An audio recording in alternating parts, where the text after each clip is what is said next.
Marc Cronje is a bird guide with nature travel birding and is based in Mbombela, but leads tours across southern Africa. His keen interest in wildlife and birding comes from being brought up in the Johannesburg Zoo, where his father was the curator of primates and small cats. Marc has a degree in nature conservation and is a FOGASA Level 2 guide and serves on the BirdLife Lowveld committee. He's a keen wildlife photographer and enjoys sharing his passion for birding and wildlife with all who come to marvel at his wonderful office in nature. Marc is actively involved in research projects and is continually adding data to the second Southern African Bird Atlas project, and is also involved in the monitoring of wild dogs within the Kruger Park. And now tonight, Marc is going to be continuing our series on birding in South Africa's major cities. I have no doubt that he's very quickly become the authority on birding in Nelspruit and the broader Mbombela area. So it gives me great privilege to invite another friend to the Conservation Conversations webinar series. So Marc, welcome and thank you for joining us. How's it, Andrew? Thanks, man. Thank you. It's an absolute privilege and honor to be on. I mean, I've watched many of these conservation conversations. It's an absolute honor to be here and talk a little bit about my home patch and just be here and see everyone climbing on board. It's amazing. It's a bit touching, and yes, at the end there to see those two youngsters come in and the good work they're doing for Mouse-free Marion. It's so one of the greatest things for me, seeing the youth coming through. You know, something you've been involved in as well. So I'm a bit blown away. It's awesome. Great, Marc. Thanks for joining us. And the floor is yours. You can share your presentation and take it away. Perfect. I'm just going to get it on quickly. Is that good? Can we see everything? Yes, that looks great. Thanks, Marc. Okay, awesome. Okay, welcome, folks. I'm coming to you, as Andrew said, live from Nelspruit, or now known as Mbombela in South Africa. So what I'm going to do, just so everyone can see the screens nicely, I'm going to just hide my video. You don't need to look at me. You can rather look at the beautiful birds that call Nelspruit or Mbombela home. So I'm just going to hide my video and then I'll continue. There we go. So welcome, folks. As I said, pleasure to be here. And I'm going to be telling you a little bit about my home patch, Mbombela or Nelspruit. It's an incredible area of Southern Africa. We're located on the eastern part of the country. Most people know Nelspruit or Mbombela as a quick stop on the way to Kruger, just to stop and do that last minute shopping, grab the ice, grab the beers, and then head to Kruger.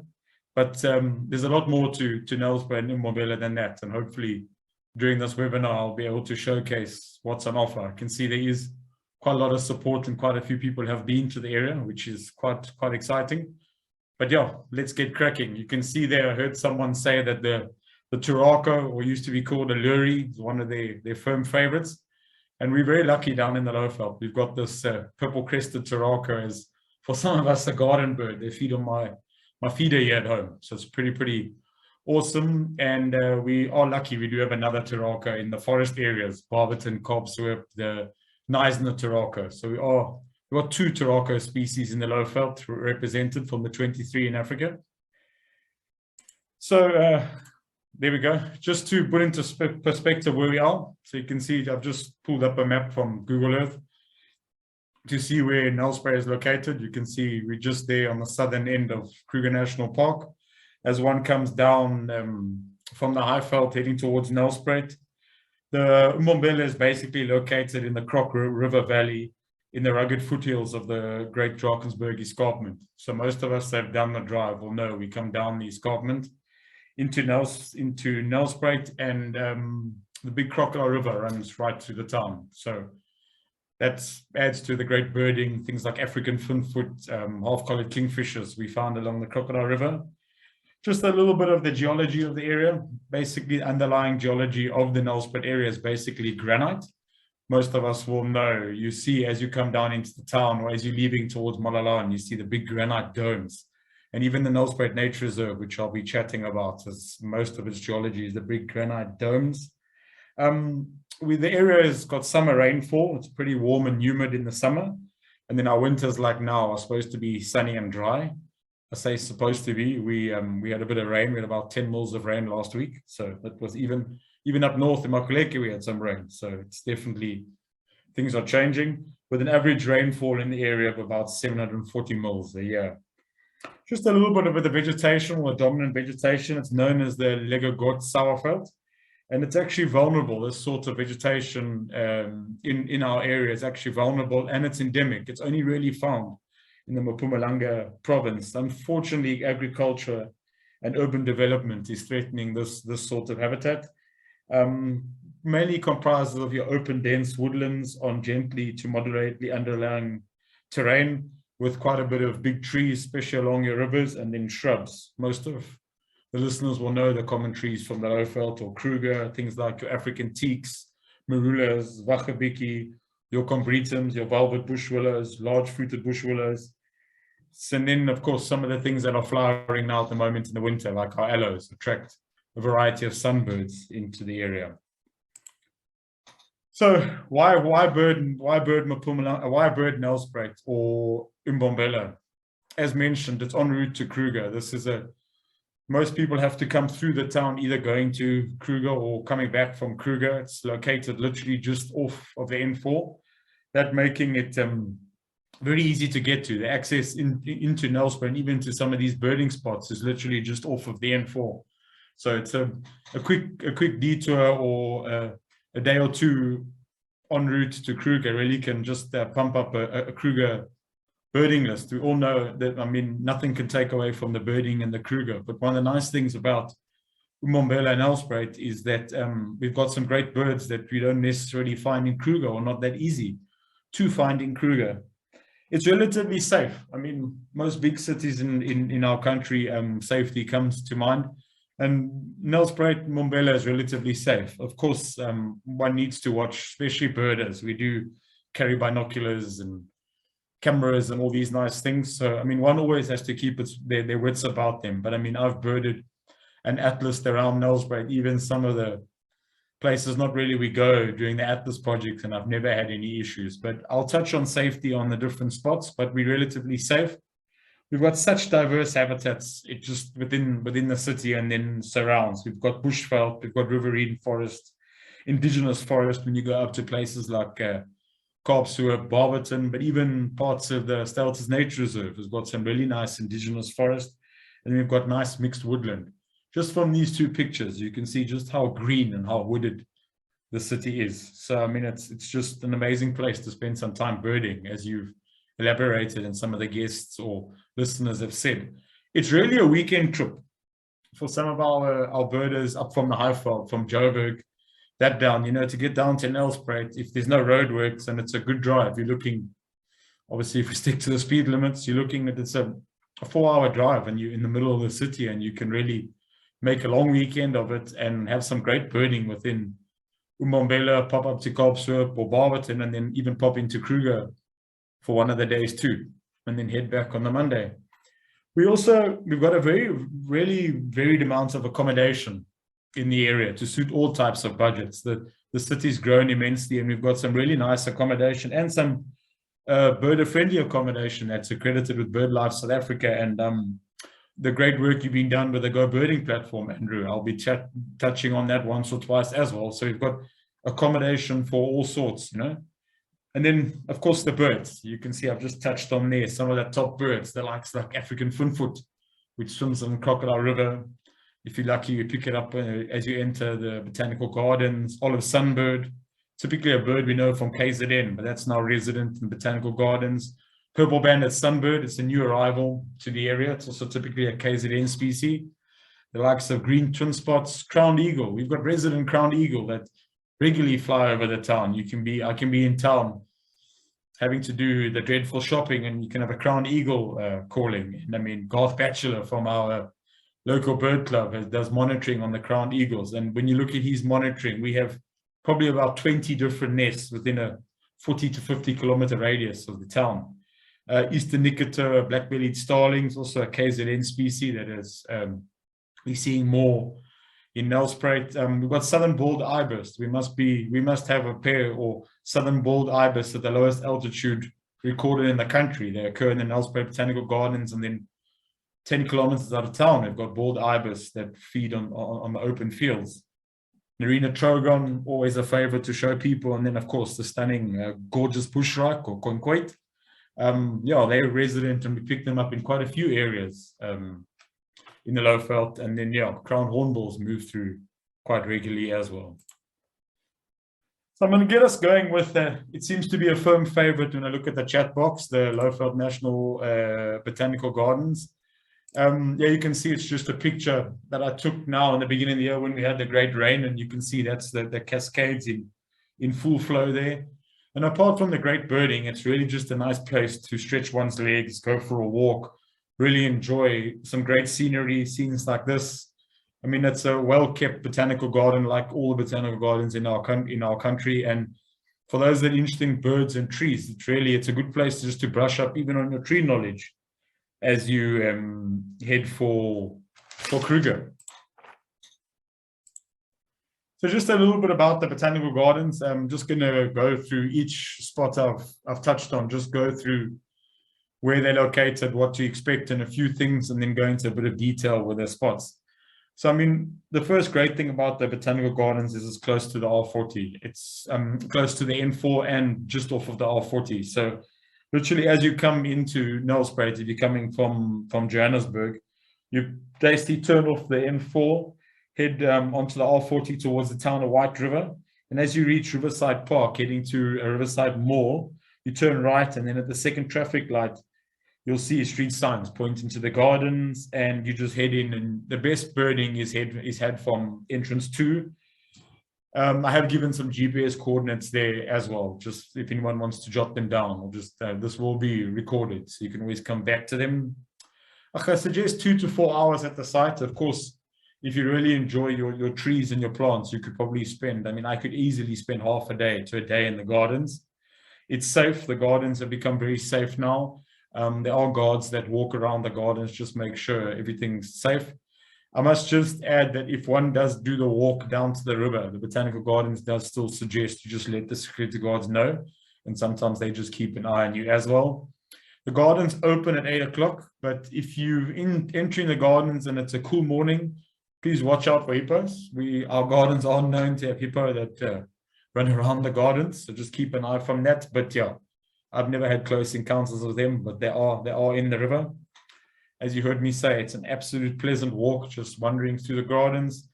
There's a nice restaurant that overlooks those cascades that I showed you, where after getting your exercise and the walk, one can enjoy a lovely meal. We've got a diversity of birds, which I'm going to touch on now.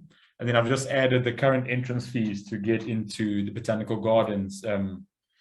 Pensioners, you can notice you can get in on the Tuesdays, and then anyone that's part of the Botanical Society of South Africa, then of course you get free access into the gardens.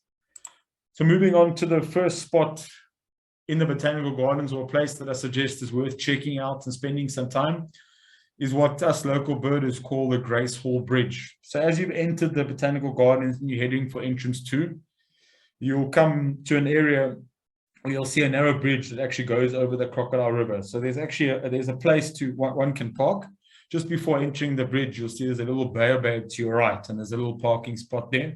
One can park there and then grab your binoculars and head for the bridge. And then just, of course, just keep an eye for cars. The cars do sometimes come over there pretty quickly.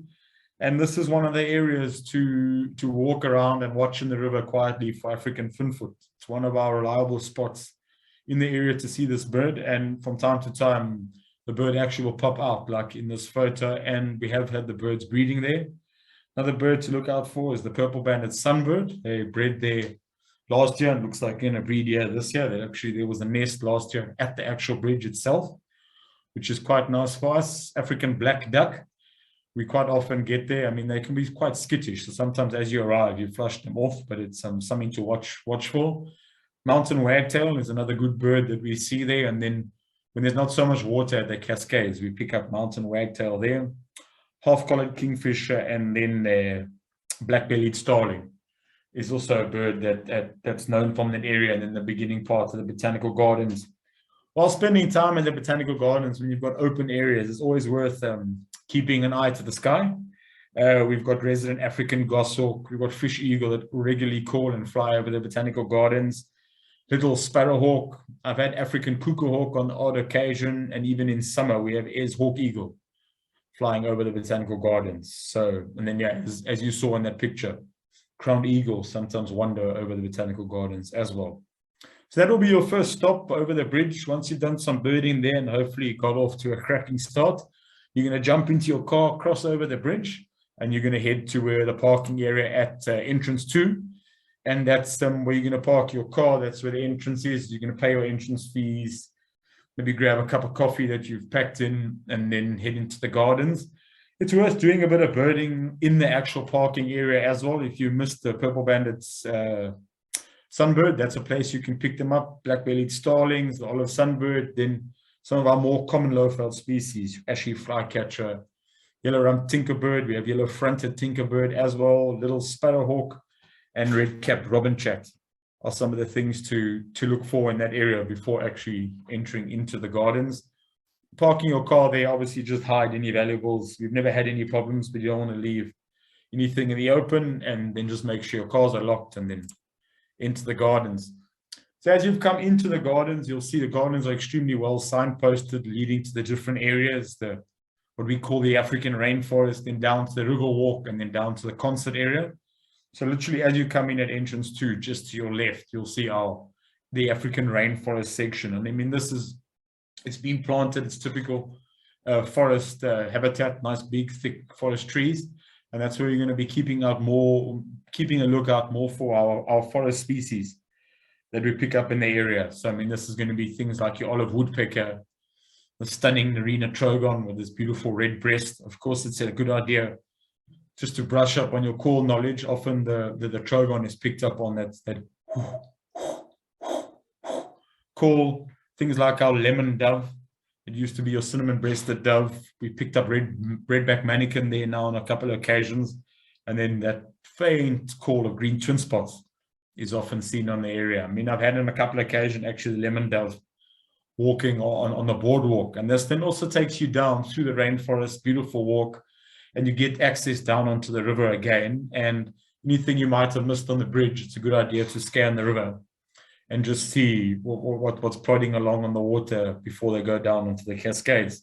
Keep an eye on the top section, the birds flying in. Often if the bald ibis are breeding in, sometimes we see them flying in over the river once you've left the rainforest. That will be your first section. Another section to definitely spend some time birding and go down in the botanical gardens is those cascades, and then the river walk, which runs right down and along the Croc River. The cascades, that's again your chance to pick up some of your water species. Also watch for some of your swallows, your swifts, and your martins, especially in summer. They feed over the open area of the cascades. And then I've made a point there with their safety. Just if you're going to do that river walk, just let the staff of the botanical gardens know, and then they just make sure that there's a security guard that just keeps an eye out. We haven't had any problems in the botanical gardens now for quite some time. So, but like with anything, we don't want anyone to have any bad experiences in our beautiful town. Again, southern bald ibis breed on these cliffs. Just look on the cliffs at the cascades for those beautiful, but there's messy nests they make, and the whitewash. And then yeah, things like your giant kingfisher, half-collared kingfisher, pied kingfisher, and mountain wagtail also frequent that area. The walk along the river gets a bit I won't say it's too hectic, but definitely a bottle of water, closed walking shoes is going to be needed for that, where anywhere else in the garden you're basically walking on a paved road. This walk is a little bit up and down.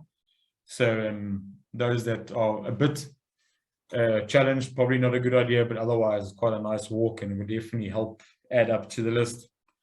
So once you've done that walk, or if you haven't gone down to the walk, you want to meander through the gardens, watch the aloes. The sunbirds love to feed on the aloes that are dotted throughout the botanical gardens. And then you'll basically head to the more open areas of the botanical gardens, which we call the stage or the concert area. It literally is a big stage, or not a big stage, but a stage located kind of in the middle of the gardens, just up from the river. And this open area has got it's got some nice, well-established trees, a bit of woodland. And that's where we get some of our nice birds for the area. Things like your Eastern Nicotor. We often pick them up as walking to this area. In summer, one must just listen for that lovely bubbly call of theirs. And it's a great place for our honey guides. We're extremely lucky that we actually pick up scaly-throated honey guide and lesser honey guide in this area. It's often very quiet during the week, and you just have to listen for the calls that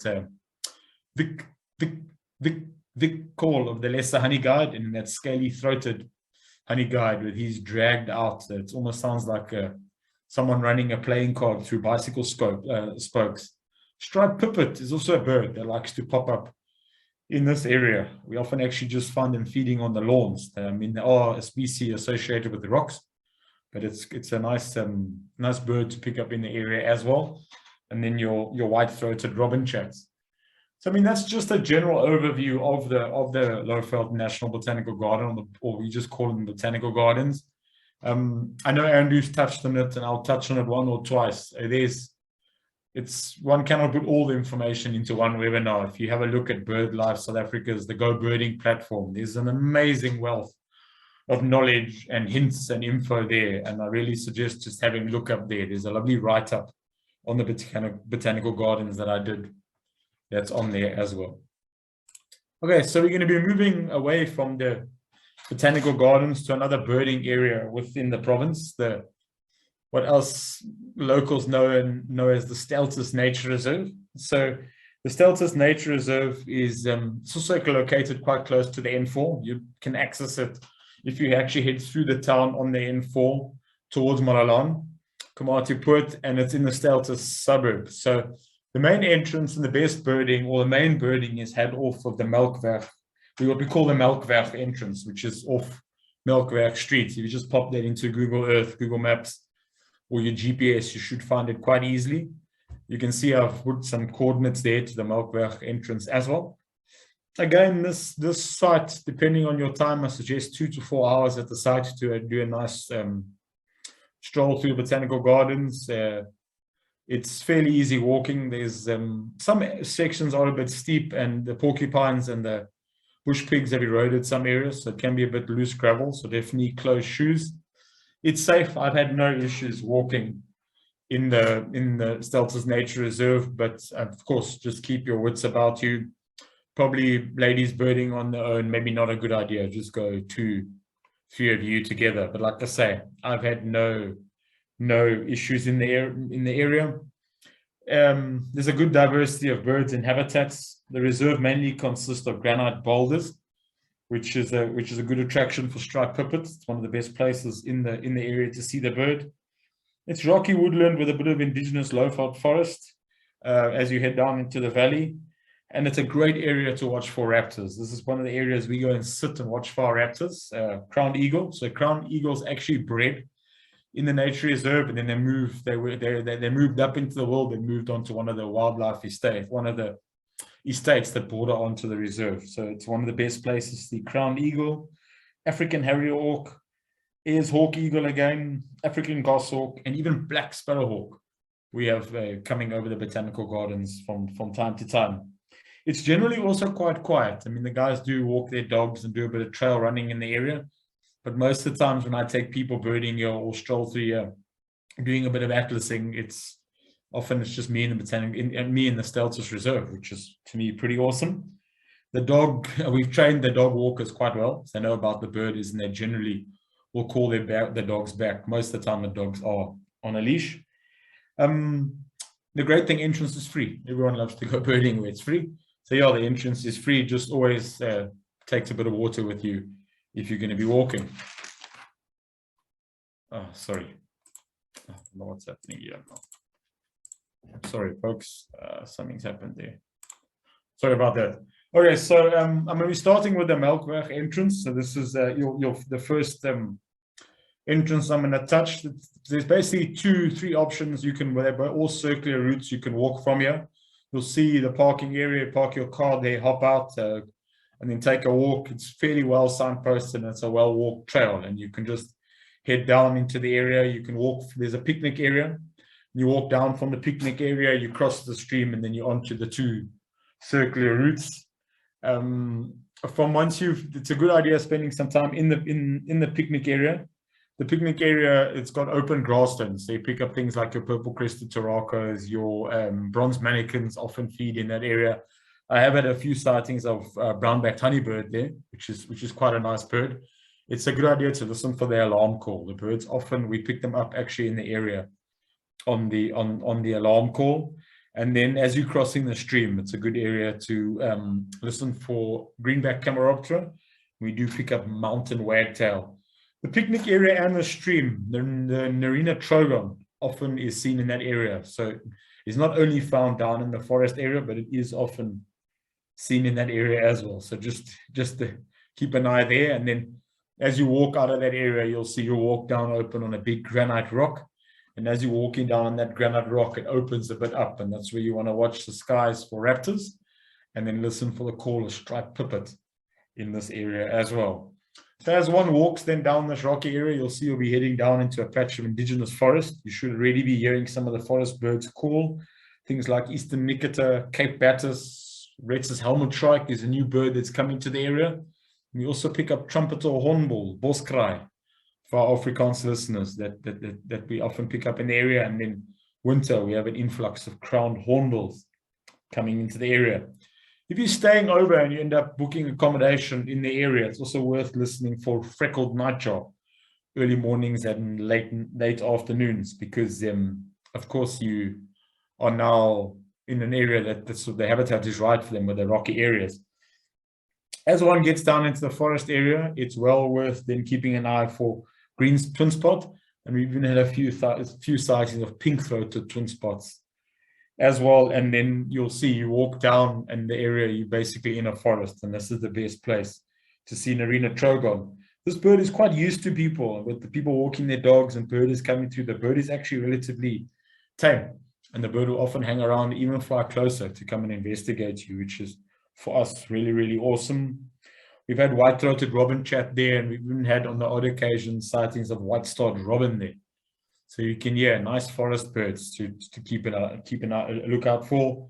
Keep a lookout for tambourine dove, Witbos dove, and even lemon dove. The reserve also has got another entrance off Dr. Enos Mabuza Drive. So this is also an area, if you've got a bit of time, and an area worth stopping for and just doing a walk up the granite rock and seeing what's there, especially if you've missed the striped pipit, because you're now walking on top of the granite rock and you're looking down on the reserve. Often if I don't get the striped pipit from the Malcov Entrance, if you walk from the entrance of Dr. Enos Mabuza Drive, you can get it. This entrance can be a bit hard to see. There's not really a signpost, so I've just given parking coordinates there, where there's a safe place you can pull over and park. And then you'll see there's like a bridge over the little stream. You just walk over the bridge and you'll be heading up the granite rock.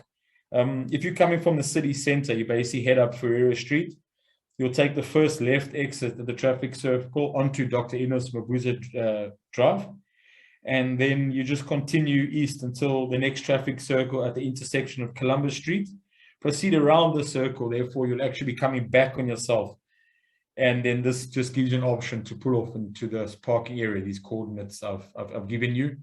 The really nice thing from this, if you walk up here, you get really stunning views over the Lowveld. It's a great place. If you end up staying for the evening, coming back in the late afternoon, it's a good place to enjoy sunset, have a sundowner, listen for your freckled nightjar. We get Stelzis testicular up there, and it's also quite a good place to pick up on Mocking Cliff Chat. So you can, again, just briefly touching on the Stelzis Nature Reserve and a bit of the birding in the area. What's really amazing with the Stelzis Nature Reserve is, as more people are birding in the area, we're getting more birds showing up there. So it's also one of these places I get quite excited to go birding, because one just never knows what can pitch up. And if you've been to the Botanical Gardens, this is a great place just to stop, even if it's just a leg stretch.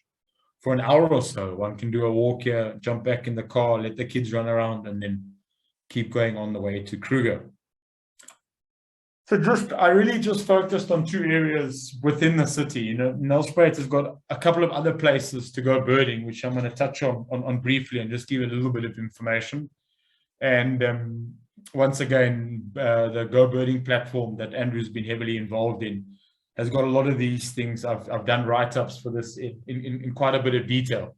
So it's definitely well worth checking on the Go Birding platform and having a look. And then there is also a great book that was done by the legends Peter Lawson and Duncan Mackenzie on the birds of Mbombela, and that is available through our bird club. You can always just get hold of me afterwards, and that is also a great resource for birding in our little city of Nelspruit or Mbombela.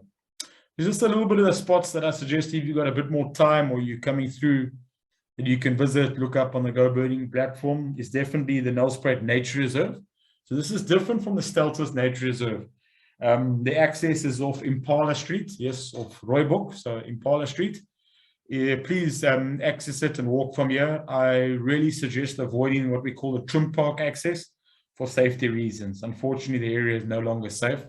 So please don't bird the trim park, just access from the Impala Street.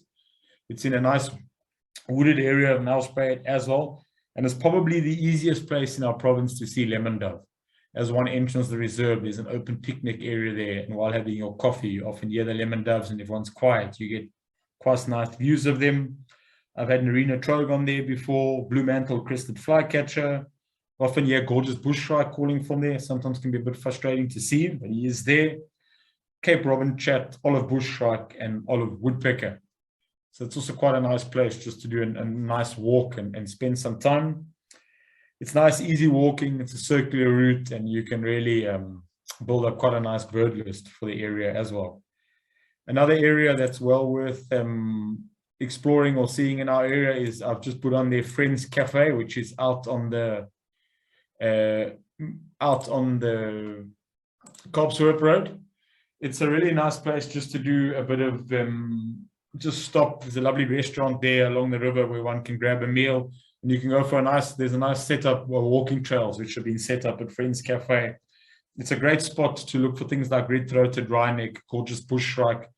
It's my go-to place to try and find greater honey guide. So you just listen for that Victor, Victor, Victor call, and it's really the spot, one of the spots in the area. We get things like little bee-eater, brew, black sparrowhawk, half-collared kingfisher, mountain wagtail, and the only negative thing there, it's quite popular with the guys walking and running, doing the trail running and walking their dogs. So yeah, just keep an idea for that. I do see just quickly in the question and answer, something's popped up. I see the Bathhawk coordinates, the latitude's missing. It must just be cut off. I'll just type that in after the webinar. I'll get to that now. Another great place for a stop is the famous Halls Gateway, just off the N4. I'm sure most of the listeners know this spot. It's the spot, good stop en route. It's a good place to pick up your padkos, a bit of rusks, a bit of biscuit for Kruger, and even just grab a breakfast. It's literally just off of the N4. It's a good place to stock up on all those nice lacquers for Kruger. But it's also a good place just to do a walk. You know, we get things like cutthroat finch, literally as you park in the parking area, and you look in the fever trees, the cutthroat finches, and that fever tree alley by the MTPA. It's a good place to pick up cutthroat finch, familiar chat. Often hear a cardinal and golden-tailed woodpecker calling from there, and even sometimes acacia-pied barbet shows up into the area. So it's a good area to walk. You can literally park your car, walk up the fever tree alley there past the Mpumalanga Tourism and Parks Agency, and then from there, you basically, once you're headed there, you walk around the back of the MTPA. There's a strand of eucalyptus trees, which is quite good for accipiters. Little sparrowhawk, African goshawk, move through that area, and then you'll be heading towards our famous Mbombela Stadium, which hopefully the Springboks give New Zealand a hiding this weekend in. And then from that area, there's a little wetland where you can listen for things like little rush, warbler, reed cormorants. There's often cattle egrets in the area, and then you'll see the soccer fields that are just opposite you now, and that's an area where the bald ibis will also feed from or feed in from time to time. In summer, we have woodland kingfisher in that area, and then you can start to loop your way back around towards the Halls Gateway where you've parked, and you can have a lovely breakfast there before heading along your way. Another great place, most birders will know, golf clubs are a great place to go birding. So the Nelspruit, or now the Mbombela Golf Club, it's got some great birding on it. luckily someone had the foresight in the beginning to keep keep the area wooded and keep the trees there, which means the birding is quite great there. And for the listeners that enjoy golf, apparently it's a great place to have a round of golf as well. We just ask that you just call ahead before you go. If you just look on Google, just Google Mbombela Golf Club, the number's there, and you can just give them a shout, ask if you can come birding. They're very happy with birders on doing some birding. Obviously, just watch for stray golf balls, especially if I'm playing, and yeah, just stay out of the way of the guys playing golf. The best place to bird there is just to park at the actual golf course, and then just walk next to the fairway where it's nice and wooded, and you get some great birds. Again, striped pipit, African firefinch, red-faced cisticola, lazy cisticola, and it's one of the better areas to get red-headed weaver. Again, this is right in the habitat or in the range of our crown eagles, so just keep an eye to the skies as well. And then I've just thrown in here briefly, you can see the picture there of our famous bathawks up in White River. The guys from Wessa and our local bird club are quite involved in this project, and we've got the bathawks that are breeding just outside White River. So if one's going that way, heading up northern parts of Kruger, or coming back that way, well, White River is only about 20 kilometers from the middle of Nelspruit, and it's definitely worth popping in there and seeing the bathawks. I've given the GPS coordinates. I'll post afterwards just the coordinates. I see some of it's missing. And you basically take the R538 out of White River, you pass the Anglican church, and just past the church. It takes you to these coordinates. You'll see the row of the strand of eucalyptus trees. Just please park off of the road in there. These outside someone's house. And if you look into the eucalyptus tree, you should see the camera that's on there monitoring the birds. And then one needs to look, and hopefully the birds are there. And it's just a great bird to add onto your list. Obviously, one must say these birds are attempting to breed there, and we've had some breeding success and then some problems. So of course, one should exercise some caution and just not to disturb the birds. So there'll be no need to play any call or try and get too close to the birds. Obviously, it's always good trying to get photos, but yeah, please don't disturb the birds by playing calls or doing anything that can disturb them, trying to get them closer. Let's respect these birds. They've been here now for a while, and it's a great bird that people can connect to. It's on open property, and anyone can go and access and see these birds. So I'm just going to touch on a couple of nearby birding spots within an easy reach from Nelspruit. Two places I'm going to touch on and go into a bit of detail is Kaapse, great altitudinal grassland and forest birding. That's just out from Nelspruit, and then of course Barberton, again altitudinal grassland forest birding, and the magnificent Jio Trail, which it's also something I really suggest people do if they're in the area and got a bit of time. That Jio Trail goes through a UNESCO World Heritage Site now, the Marc Cronje Mountains, and it's an incredible for the geologist or people interested in geology. It really opens your eyes. It's some of the oldest rock in the world. 6 billion years old. So it's an incredible area, and they've really done the Jio Trail extremely well with signposts and all the information. So there's not too many places in our country and for us where we can go and learn about the geology. And while you're doing this, we've got great distractions like Gurney's sugarbirds and jackal buzzards flying above us. But I'll touch into a bit of detail now. So I'm going to be starting with Kaapse. Most of us know Kaapse, actually located up on the escarpment. So of course, you're going up in altitude a little bit to Kaapse. It's about 25 kilometers southwest of Nelspruit. Very, very scenic drive and easy drive to Kaapse from the town.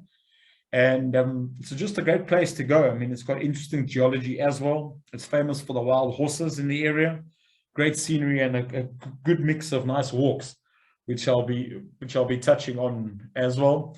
It's easy access, really easy to find and get to, and easy walking depending on where you go. I mean, one can just walk around the town and get quite an interesting bird list.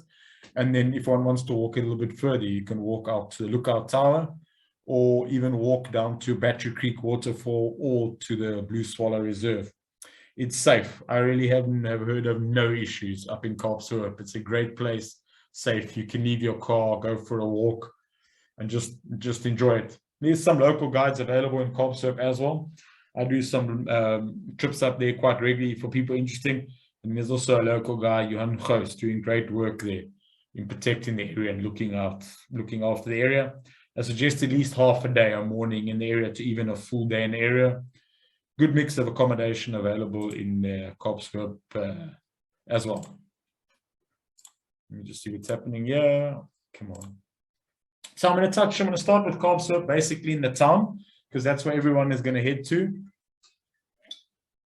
Sorry, just grabbing a drink, a refreshment here. So everyone's going to head to and basically walk from the town. You park your town in the open parking area, which is pretty obvious. And you walk from there to the escarpment. That's one of the options you can do. Another walk you can do is from the town up to the old prison and to the hiker's hut. These are all fairly well marked within the town. And if you just ask any of the town folk, they're more than happy to give you directions, or you can walk from the town to the Battery Creek waterfall. You can see I've just included there's detailed info on BirdLife South Africa's Go Birding platform, GPS coordinates, really too much that I could just put into this talk. I don't want to bore anyone with that sort of stuff, but on that platform, there's a great amount of information to look for.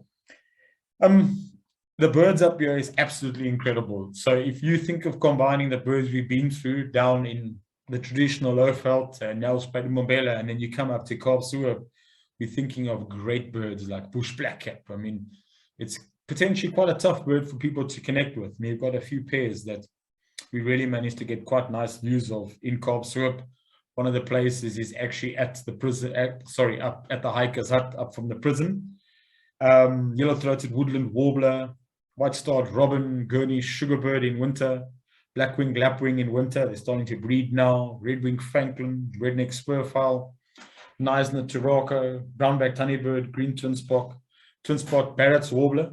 It's arguably for me probably one of the easiest places to get views of this hard sulker is down with a little bit of local knowledge at Kaapshoop. African black duck, olive bushshrike, wing snapping cisticola, forest canary, southern chagra, and Drakensberg prinia.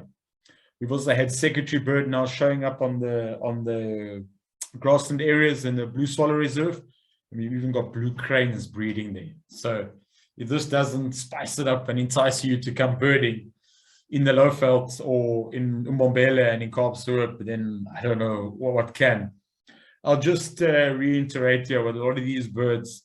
These are areas that I'm giving information to. One can go birding. It's just obviously we don't want to disturb these birds too much. So we must just restrict the use of too much callback for things like your bush blackcaps, parrots, warblers, etc. Some of the areas I'm going to touch on, one can only walk into these areas. So it's obviously we just want to respect any local rules and not create too much disturbance for these birds. That's just a little bit about the town, a little bit about the Blue Swallow Reserve. So Blue Swallow Reserve is about 800 meters, just on about 800 meters southwest of Kaapshoop. You just leave the village, you can't miss it. If you blink, you'll miss it, but you'll see the little village there. Turn left and then head for about 800 meters. The entrance is on the left. There is a board up there, and visiting hours are from 6 to 6. One may only walk, run, or mountain bike in the reserve. There's no private vehicles allowed to go into the reserve, and one does need to get a permit, please, if you're going to enter this. Permits are available there. You can see from the Salvador restaurant, and there's a number there, or from the Platana shop next to the Salvador restaurant. So just call up ahead, arrange your permits. There are some local guides available. So Johan Goos, I've given his number there. And myself, we do birding trips up there, and then we've worked closely with people looking after the Blue Swallow Reserve, and we can take people in there privately in cars. If you would like a bit of local knowledge and a bit of information there. And a couple of the stuff to look out for in the Blue Swallow Reserve, what I haven't touched on, orange ground thrush has been picked up there from time to time on the lower parts. Marina trogon, red-winged franklin, it's a great place. We sometimes flush up black-rump button quail, common quail, Karichani button quail, dark-capped yellow warbler, yellow bishop, and then quite a nice array of flufftails, if the conditions are right. Striped, red-chested, and buff-spotted flufftail. the area is, apart from the great birding, the scenery is quite interesting as well. I mean, you're literally, if you walk, you're walking on the edge of the Great Escarpment or the Drakensberg Escarpment, and this just gives some great views down towards Barberton and over the area. So yeah, the interesting Adams calendar and the interesting rock formations is also up there. Some of it we have to take with a pinch of salt, but still the geology, the birding and the scenery is just absolutely incredible in the area. So to distract from Kaapstad, another great option or another great place to go and do some birding is just outside. Well, if you head on the R40 towards Barberton, just outside Barberton, head up the Jio Trail, which I've chatted a little bit about. And there's a little patch of indigenous forest known as Peglaws, or some people say Peddler's Bush. And this is just offers some out of this world forest birding quite close to Barberton and Nelspruit. So it's located on the R38 out of Barberton as you head up to the Swaziland border on the Jio Trail. It's really well marked now, the Jio Trail. And this Jio Trail is what I was just touching on a few slides back. I mean, it's the world famous, it's a UNESCO World Heritage Site, some of the oldest rock in the world, and it comprises of what we call the Greenstone Belt. So just heading up on this Jio Trail, just reading a little bit about the geology is extremely interesting. And then there's great birding to be had on the Jio Trail before actually getting to Peddler's Bush. So as one heads up what they call the Saddleback Pass, this is the Jio Trail, and this just gives you a mix of different birds, you know, again, striped pipits, southern chagras, green twin spots, greater striped swallows, because you're now at altitude, lazy cisticulars. We had a sighting of Cape Eagle Owl there when we were preparing for our birding big day. Yeah, you heard me say of jackal buzzard. I've had Rufus-breasted sparrowhawk in the area, Drakensberg prinia. The Gurney sugarbirds breed at what they call the White Sands. Malachite sunbirds are in that area as well. Familiar chat, Cape rock thrush. So you can see it's a good amount of birds to add to the days or the morning's birding before you actually get to the forest area. So to get to this Peddler's Bush, you'll head up the Saddleboard Park Pass after you've made a few spots, birding stops along the Jio Trail. You'll see there's a turn off to the Shilunguva Dam to the left, and you follow that for 10 kilometers, and then you'll see you reach this beautiful part of indigenous bush. And I have given some GPS coordinates for this indigenous woodland as well. This is a public road, so you're actually more than welcome to bird on this road as well. I just ask that obviously when you stop and bird, just pull off nicely so cars coming past and the forestry trucks can pass you as well. And it's safe. I literally I barely ever see anyone over there and had no issues. But obviously what I suggest is just keep an eye on the car. What I do is park my car, walk down, do some birding, walk back to the car, drive a little bit in the forest, get out the car, walk, and make my way and meander through the piece of forest like that. Again, stunning views even in the forest, and as you move in and out of the forest, very, very easy access, easy walking. You're literally walking on a forest track, and there's no entrance fees. When it rains, the path can get a bit hectic, maybe for a sedan car. It gets very muddy. It's a typical red clay. So if it's wet, it's probably not a good idea going there in the City Golf, even though there are, anyone knows the City Golf is a 4x4. If it's a rental car, go, because any rental car is a 4x4. No, I'm joking. When it's rained, it definitely will need probably high ground clearance, but just take it slow, and then maybe 4x4 if it's very wet. I definitely recommend at least half a day for the trip. Good mornings birding. And then, yeah, some of the specials I've really touched on. I missed the grey cuckoo shrike we pick up in the area. Brown scrub robin, it's really the only area we pick up brown scrub robin close to Nelspruit, southern chagra, and lemon dove. Things like your scaly-throated honeyguide also regularly seen and heard from the forest. Trumpeter hornbills fly overhead, Rufus-breasted sparrowhawks, the Neisner turacos. In the summer, we get the stunning African emerald cuckoo, or as most of us will know, Pretty Georgie. Quite excited for our migrants to come back and pick up on those birds again. So, I mean, I'll just go a little bit into detail of I've touched on this probably already. There you can see. So just proceed slowly up the Saddleback Pass, sorry. Scanning at the various intervals, you'll see a lot of protea-rich hillside. That's where you're going to get your Gurney sugarbirds, your stunning malachite sunbirds, Cape rock thrush, wailing cisticola. We pick up rock kestrel, white-necked raven, alpine swift. So these are a couple of birds you can really add onto your list that you're not going to see when you down in Nelspruit, in Mbombela, which is still in the Lowveld. And then I've just given for those that can read later on, where you can literally how to access the forest, and then just at frequent intervals stop and walk. Of course, because you're birding in a forest birding is tough, as some people will know. These little guys, they don't really keep still. It can be dark. So it's really a good idea to brush up on your calls of the birds I've listed there. And often by knowing the calls, that's when we can get us onto these birds. Other birds there you can see Chorister robin-chat, square-tailed drongo. Just be careful, of course, with that Chorister robin-chat. He's a real mimicker, and his art of mimicking things like African emerald cuckoo, red-chested cuckoo, black cuckoo. He's quite good at tricking you. If you hear the cuckoo calling from above you and on the ground, he's probably the Chorister robin-chat. So just be a watch out for that. And even when you're driving through the forest, keep a lookout for things like your Swee waxbills. They are all over on the edge of the forest plantations as well. And they're always such a stunning little bird to see.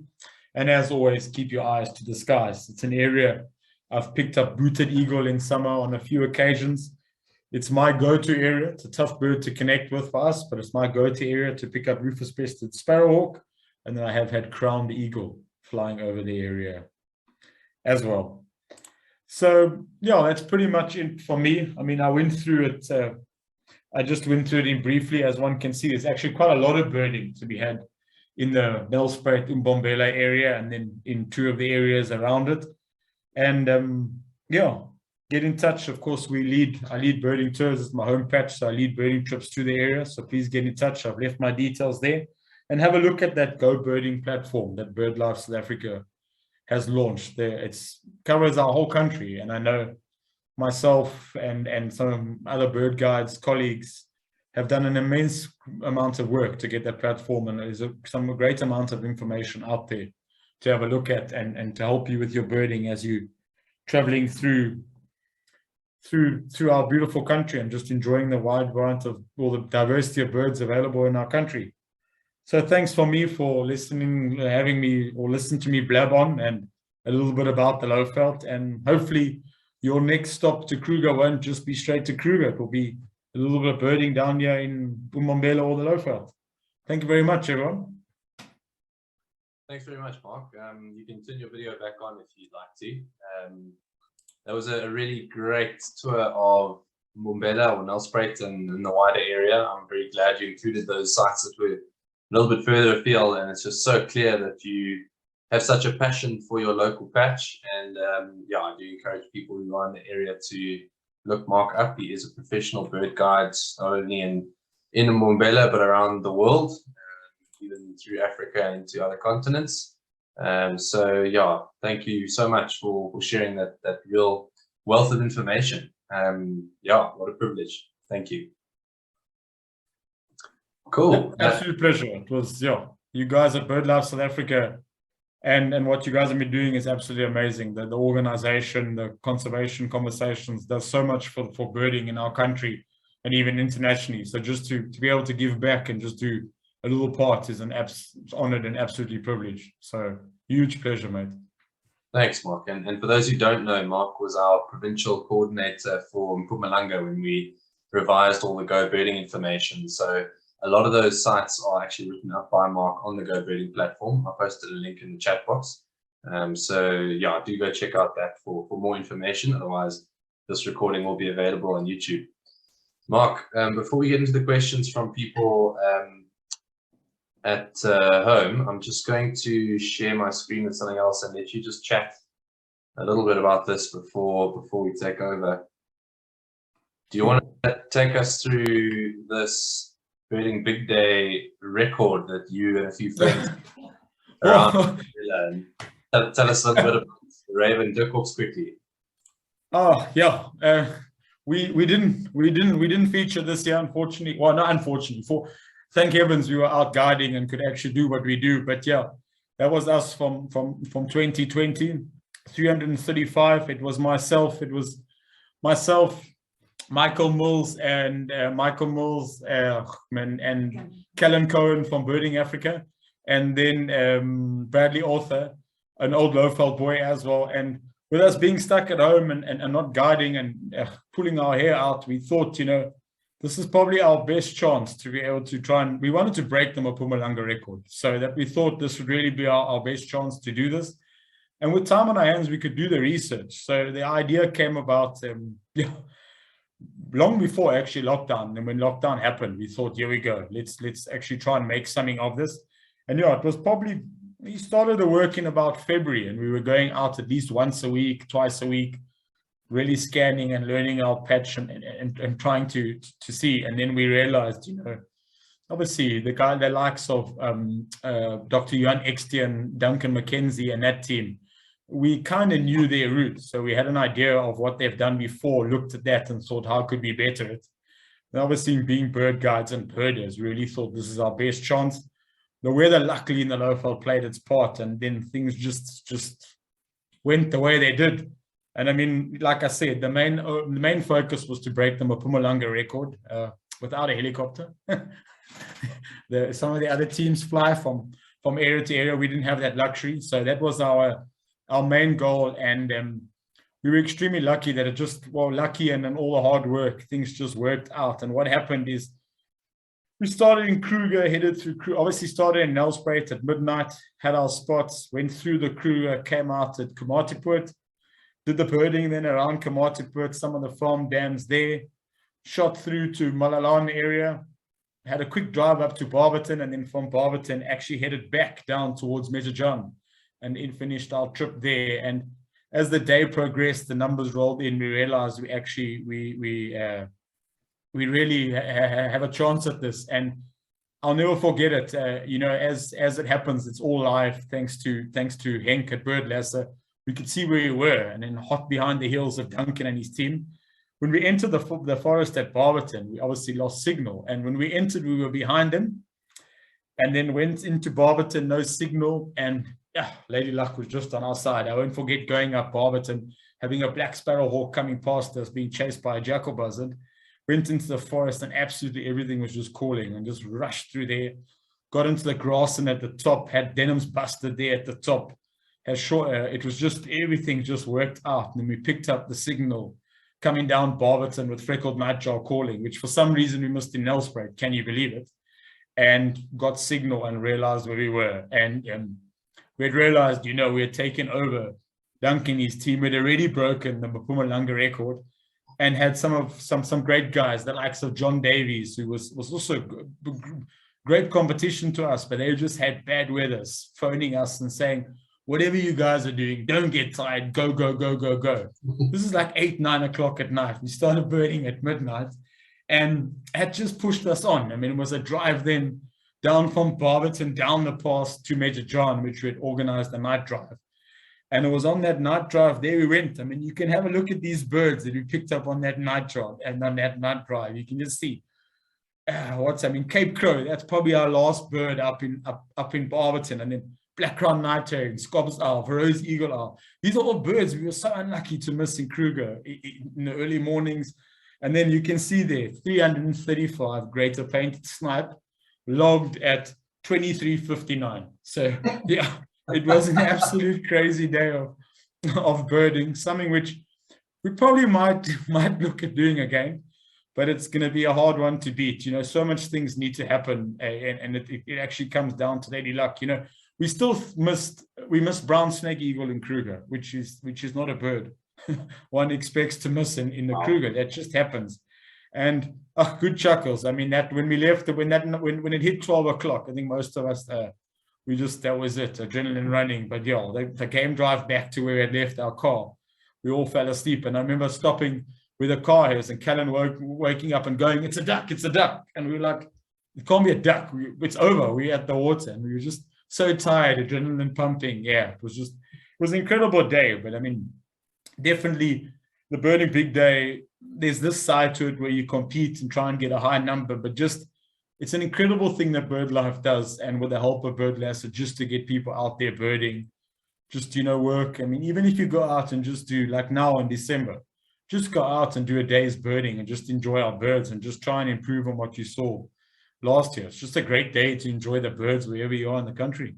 I'm lucky this year. This year I'm doing it up in Makuleke. So there might be a bit of a push to try and break a record there of the legendary Bruce Lawson, but we'll see how it goes. Yeah, good luck with that. I'll just mention everyone the birding big day usually is on the last Saturday of November, but this year it's on the 3rd of December instead, because I think 2/3 of the BirdLife staff is going to be at the Pan-African Ornithological Congress. So yeah, it's going to happen in the first weekend of December this year, which is slightly different, but hopefully the birding is just as good. But yeah, thanks, Mark. I noted down on my little script here the different species you mentioned just in the botanical gardens, and some of these species, they're just species that I remember being a young birder looking through my bird book and just like with complete stars in my eyes. And just literally at the botanical gardens, there's Marina trogon, African finfoot, green twin spot, crown eagle, half kingfisher, eastern nickiter, gorgeous bushwrack. Like, these are incredible species, and to have them just in the middle of one of our major cities, you're just so lucky to live there and to guide there and spend a lot of time there. I'm very, very jealous. 100%, for sure. All right, so I'm going to share our closing slides here and take some questions. So before I do, just remember that we're here every week at 7 p.m. and next week is Dr. Alistair McInnes talking about emerging threats for African penguins and other coastal seabirds. So do tune in for that.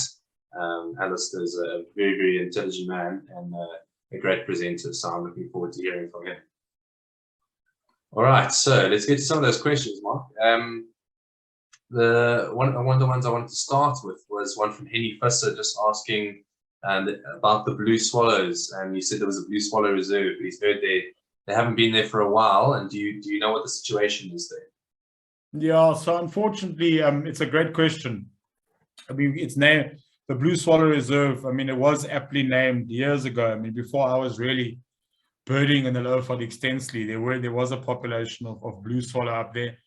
Unfortunately, at the moment, there's no set or reliable population up on the reserve as well.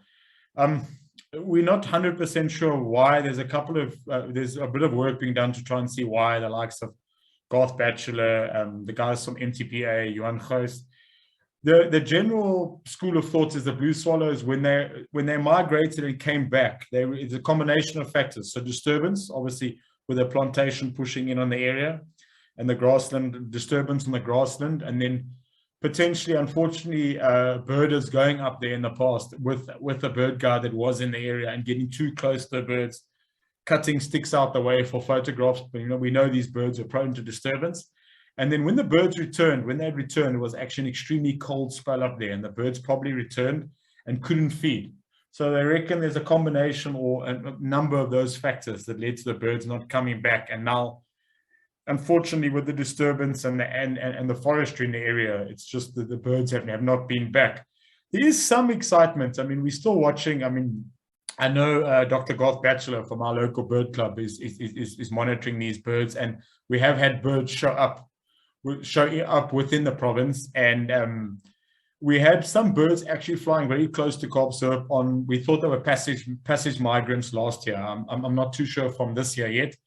So there is a hope, and I know they are looking forward to looking at maybe in the Blue Swallow Reserve opening up some of the old mine shafts, the old nesting holes, and hopefully the birds returning back. But as I speak to you now, unfortunately, we don't have any blue swallows up at Kaapstad at the moment, and I don't know of any blue swallows on accessible land close to Nelspruit at the moment. If we can get these birds to return back to Kaapstad, it'll be absolutely incredible.